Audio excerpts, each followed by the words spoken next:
Good evening, I'm Shamika Neely.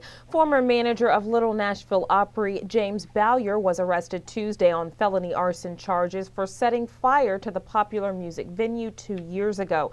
Bowyer was arrested Tuesday afternoon by agents of the Federal Bureau of Alcohol, Tobacco, Firearms, and Explosives who carried a sealed warrant issued by Brown County Circuit Judge Judith Stewart. A probable cause affidavit says both Bowyer and Opry owner Esther Hamilton had extensive debts largely due to gambling losses. The affidavit says Bowyer was promised $300,000 if the Opry was sold, but the deal fell through several weeks before the fire. Brown County prosecutor Jim Oliver says investigators from all over the nation took part in this case. More than 40 subpoenas were issued and several search warrants served.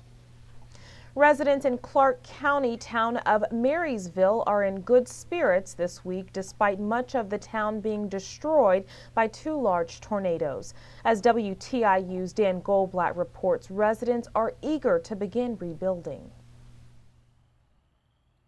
Sharon Clapp was away from Marysville Friday afternoon visiting relatives. When she returned to her home on Marysville Road, it was destroyed. Despite the widespread destruction, though, Clapp plans to rebuild. I'm going to rebuild right here on my spot. I've lived here 28 years now.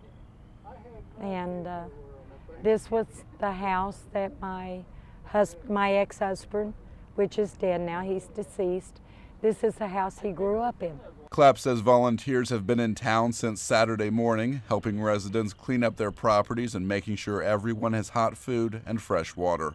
Clark County Commissioner John Perkins says no one is giving up on the town, and the county will help in the rebuilding efforts. We're going to try to do everything we can to make sure that Marysville is built back as good or better than it was before the disaster. He says residents in Marysville have no plans on leaving.